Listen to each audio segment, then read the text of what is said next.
Hey guys, this is Drakkalan bringing you another Kingdom of Heroes Tactics War video. Today we're going to be doing a guild war. The guild I'm in currently is Darkwing Ducks. We've been with this guild for, I don't know, 2 or 3 months now. It's been quite a while. The guild we're fighting is Avalanche. So we've actually been placing pretty high in guild war battles. We've been pretty consistent too. We got some pretty good members. As you can see, Avalanche, I don't know if I've fought them before or not. I typically don't pay that much attention, but since I'm starving for content, we're going to start doing guild war battles. And we'll start, once I get a little higher in arena, I'm still just sitting in gold farming. Once we start to climb up in there, I'll probably start making some more of those videos as well. As you can see, common core mentality going on with our defenses. A lot of Gabriels, a lot of Freyas, tons of Irenes. Definitely with that HP leader skill. That's one reason why you see Gabriel as well. So this is probably one of our stronger members. He's level 192. I'm on level 150, just to show how much more farming he's done than I have. We weren't expecting such a strong guild war battle this time, so we didn't take the points to level up most of our buildings. This is assist, by the way. So again, common core mentality. You kind of see these units duplicated on several different defenses. We check the info. I just want to see how I kind of line up with him before I show you my team. I thought this would tell us the history, battle history. I think that's just for this one though. Yeah. Looking at ally statuses, we got a lot of losses and wins, pretty evenly done. The big thing to take away from Guild War battles is don't attack if you don't think you can win. You're just going to be handing off more points to them. Look at this. These guys have been very active in fighting us. A lot of level 140s. Huh, that's kind of weird. I wonder if 140 is the cap. Let's see. Yeah, looks like that's probably what it is. 140 is just the cap shown. So if we look at my defense real quick, we can go over it. So I'm running Irene, Ingwe, Nixia, and Lakshmi. My Lakshmi needs one more skill up to be max skilled. We're just missing one on her S1, which is just a damage increase. But we got the other important ones that mattered, as far as the heal from her passive on skill 4, and then her skill 2 getting maxed out. I need to make my...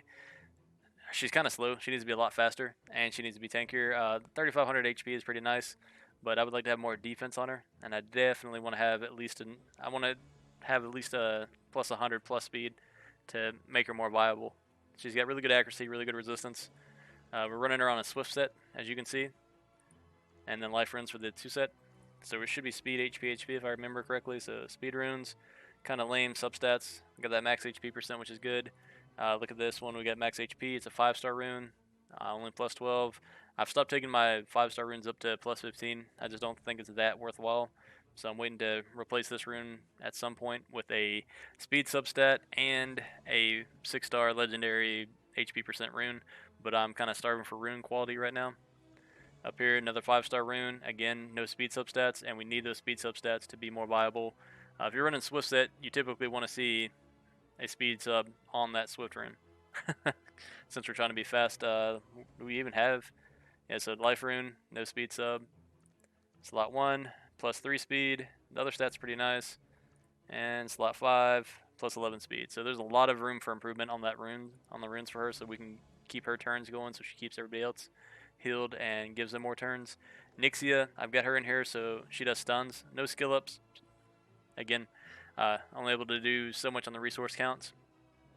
Pretty high crit rate, low crit damage, very low attack. I think I've got her built out kind of weird just to have her on the team for the... She's mainly there for the... just to add in more stuns, kind of interrupt the enemy team.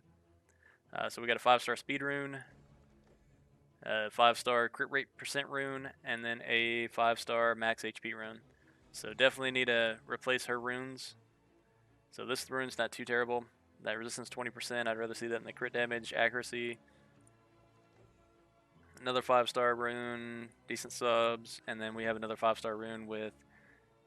it's not even a good rune by any measure. But that's what it is. I think it was her. So she provokes, which is why I've got HP on her so she can live. The reduced mobility and mainly the stun is what I've got her on here for.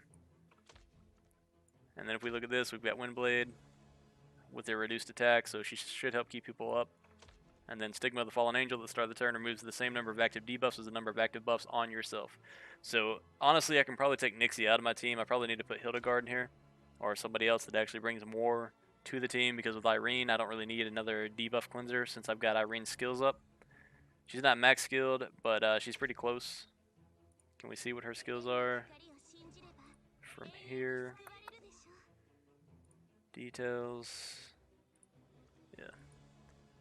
Can't really see. I was trying to see what the other bonuses are. I think 3 is when it maxes out at 5% extra shield, and then I think after that, can't remember if it reduces cooldown or what. But anyway, she gives a shield. She does a full cleanse on the entire team, removes all debuffs from a target ally, and grants them invincibility for 1 turn. Right, so if it's just her and Ingwe, you're gonna have a super tough time killing her. So typically it takes 1 to 2 people to take down a team with her and Ingwe or some of the others on the same team. Being a 4-star, I didn't want to keep dumping too many resources into her right now because I've got other units I need to build up. And then the leader skill with a 30% HP boost is why she's so often seen in Guild War. Ingwe we've already spoken on at length. I definitely want to get more crit rate on mine. I definitely want to get more speed on him. But for now, his HP looks pretty good. His defense needs to be a little bit higher. We've got most of his skills. All the added bonuses are there. The only thing left are damage boosts. The towers I like to run sleep because it'll interrupt the enemy team sometimes and kind of throw them off, and they have to go through the whole repeat process of waiting for their turns to line up with their proper debuffs. And then Traveler increases the speed of surrounding allies for 1 turn. Speed's always the winner. And that's about it. So, haven't gone over our defense. Oh, didn't mean to come all the way back out. Should jump in here and see if there's anybody that we might want to try to fight. So one thing I would like to let you guys know of, you cannot base the position on this screen with who the strongest member is. I mean, you can kind of use it as sort of a guide, but this is based off of arena ranking, right? So if we click on this guy, I'm going to assume based off of this, he's, I don't know, top 50. I'm not exactly sure what that border is. So as you can see, most of their guild is in gold and silver, right? We get down here, we start seeing silver, which would mean this has got to be masters. So it's a good way to look at them and go, okay, well, these guys must be more active than their other players if they're this high in arena.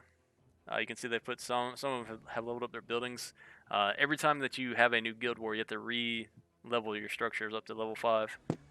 Typically, I make sure I have enough points to level up my attack structure more so than my defense structure.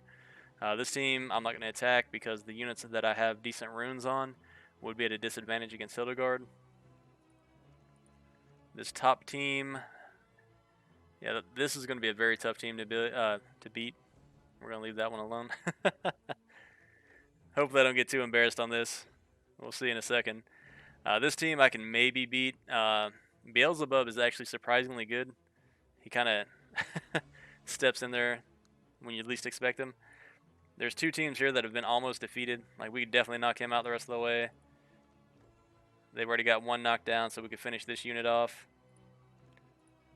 Zen is one of our pretty strong players. Typically, we let our strongest players go first, and then the rest of us can kind of come in. Churza's pretty strong, and do a little bit of cleanup. Salty, and this is what I was talking about, right? So Hildegard is in a lot of these teams because of the share damage and provoke and defense break that she brings. Plus, it's harder for you to kill Ingwe if you're being attacked by a water hero. Trying to see who I have the best chance of defeating.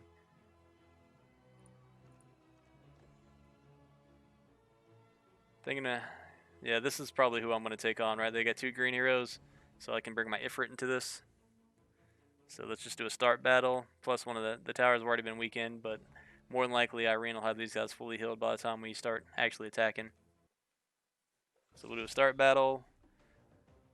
I am at a little bit of a disadvantage. My Mary, I took her runes off to put them on Nocturne. Apophis and Nocturne, I don't have speed tuning done yet because I don't have the proper runes. I've got my Hot in here just for the attack boost on the leader skill and to kind of act as a tank. But the HP I think is pretty low. So there's a really good chance that she just gets kind of knocked around. See if we have anybody else that's a little bit tankier. And that's the problem, right? I've got all these units. I don't have any runes for them, which is horrible, I know. So we'll just leave my Hot in there. I kind of wish Apophis could come in with his skill up, or his leader skill. That'd be pretty nice. That's another reason why I need to hurry up and get my Hildegard built up. But hopefully Ifrit can bring it home. I don't remember if we took Gabriel's runes off. Gabriel's runes are really subpar too, 90% crit rate, but everything else is sort of lackluster. But she does have defense break. Can't remember if she's on Earthquake. Got life runes and charge runes. Because basically I'd like to bring my Ifrit in with the continuous damage and the heal block to take out the Ingwe. But I always save Ingwe for last unless I just happen to get a solid hit on him. So we'll probably take out Demeter first. I think I'm saying Demeter. Take out Demeter first, and then we'll take out Irene. And Raphael we'll save for last.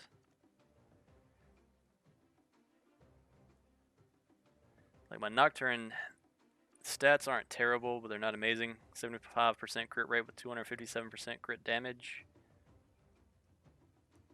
And I've run Freya quite often too. Maybe we need to do Freya. We take Mahad out. We stick Freya in for the speed lead. Make sure I get runes on her. Yeah. She's also on Earthquake runes, right? So Earthquake's going to give us a chance to stun. And then she's got invincibility on skill 2 with increased speed plus her S1. When it hits, helps increase mobility for everybody else. Amon, Muspel, I'm working on those right now. Like I got a lot of heroes I've got to finish building out so that we can be more viable in all content. Sort of want to give Apophis a try with his defense break. But my tower, I tend to use a defense breaking tower or continuous recovery. We'll do continuous recovery because the Irene's probably just going to cleanse the defense. That's one of the reasons I started using it. Let's just go ahead and upgrade this all the way. Give us a better chance at winning. My Ifrit is on Vampire runes, which is one of the reasons it helps to win. Alright, so if we bring in Nocturne with a continuous recovery, he's going to put out continuous damage, block buffs, and hit pretty hard. So let's see what we can do with this team. Hopefully I don't embarrass myself too badly. Oh. Took too long and somebody else already took it. Alright, I haven't really looked at his skills. I'm not sure how tough or not that might be to deal with. So what I tend to do right here is I just try to keep my units grouped up and let them come to me. So we'll end that turn. I'm going to put my Ifrit up first to kind of hold the choke point. Act as a tank since she self-heals. Nocturne I want a little bit more in the back. We'll go ahead and let him sort of knock this tower a little bit. I should have let Ifrit hit it as well. That was a mistake on my part. See Ingwe trying to move in. We'll bring Gabriel up because I'm going to stick Ifrit in this single spot if I can. Can she target? Nah. And they've got pretty high mobility. They already got defense break on Nocturne. So we're going to want to bring Freya up. Probably right here for whenever we get ready to move everybody in. Then we'll pop her S2. Can we go ahead and get this on? Yeah, we'll go ahead and get this dot set out. Or they'll just resist it. We'll save that one for when they get closer. Bring Nocturne in a notch. Yeah, so this is exactly where I want him. He's able to hit 3 different units at a time. I count the tower as a unit. It's nice to try to knock it down some too. It's always hard to contend with that where they have to be positioned. But you can always move him back up here and click on a different unit and see if it'll let you do it. There we go. Only got block units on Uriel. And that's the problem, is if Ingwe gets here too quick, he's going to start provoking my units and make life very difficult very quickly. No stun so far. Alright, so they're going to get a turn. Hopefully Nocturne's not so fast he's going to go before him. We'll do this. That way we're... of course it's going to speed us up a little bit too much. I can move her up another notch. Go ahead and let her try to knock some of these guys down before we get lost.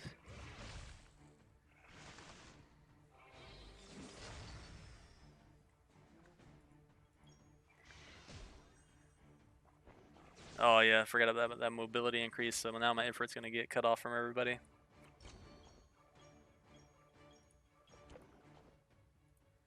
See if we can just bring this tower the rest of the way down, make life easier on whoever comes after me.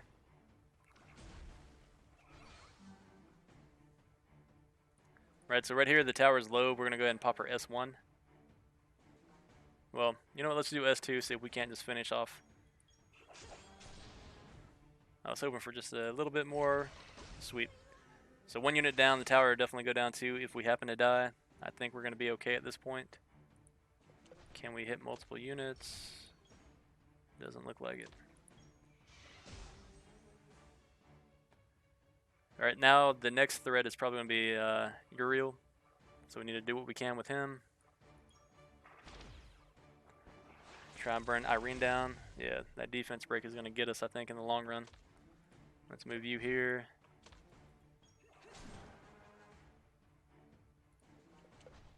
Not sure how to get him out of the range of everybody.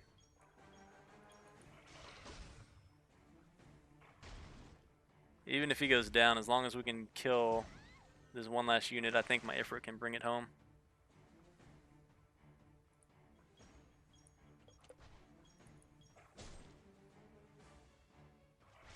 Of course he's provoked. Man,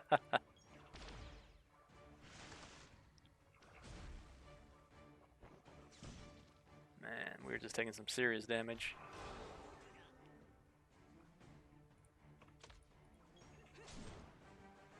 Oh, Irene's gonna save him right before he goes down.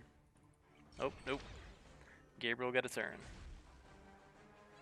Alright, now we gotta focus down. We might just go ahead and go for Ingwe, see if we can't burn him before Irene keeps him up.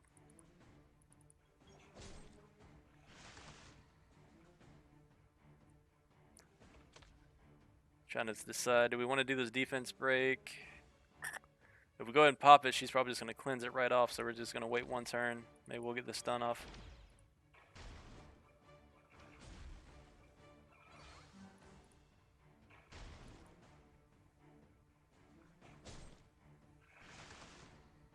And that's the problem, is when he starts provoking us, we can't use our abilities in the order we need to. So we can't block some HP recovery on him. Irene just used her ability, so we should be able to bring Ingwe down.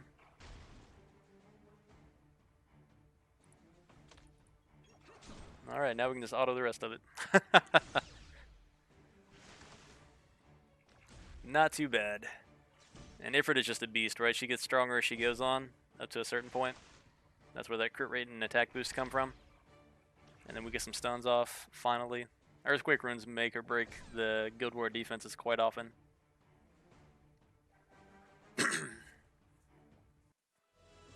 So battle 1 down, we won.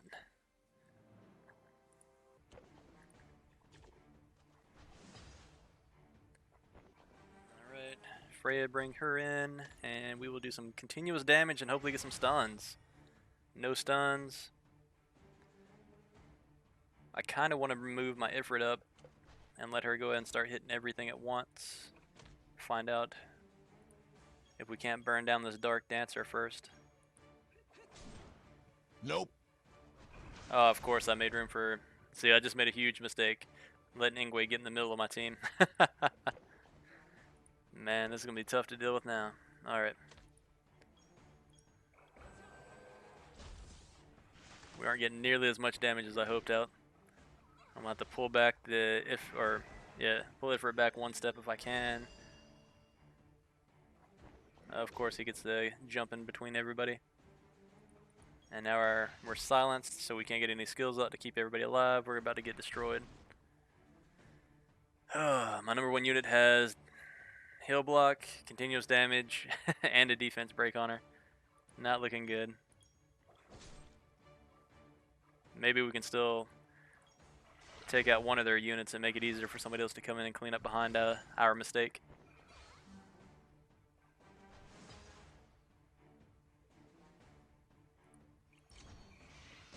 Oh, got a stun. Very clutch. Needed that. Like, we can still bring this back.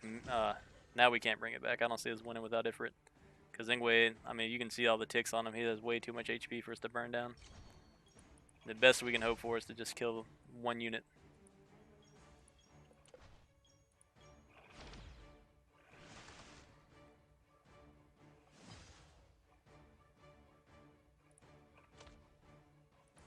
We're going to go for an AoE attack now, see if we can't stun out some more people. Nope, no stuns. Like, that'd be the only way I see us winning this, is if we just get very lucky on stuns from our 2 units. Which, now we're down 1.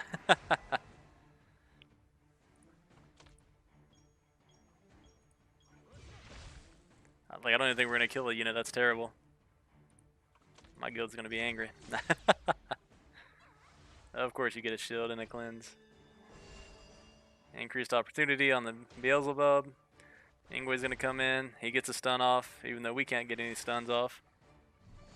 That would have been our best chance to burn down at least one of their units.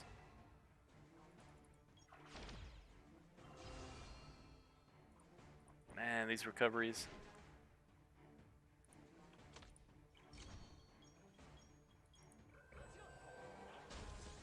What is up with my damage being so low?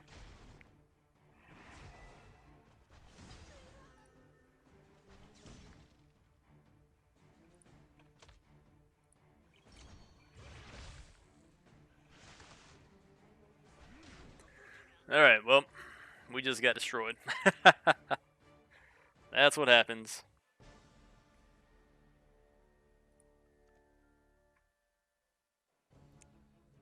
And I doubt that was enough damage to... If we could have killed a unit, that probably would have helped out a ton. Alright guys, well that's it for the Guild War video. Hopefully these get better over time, but yeah, we just got killed. Good luck to you.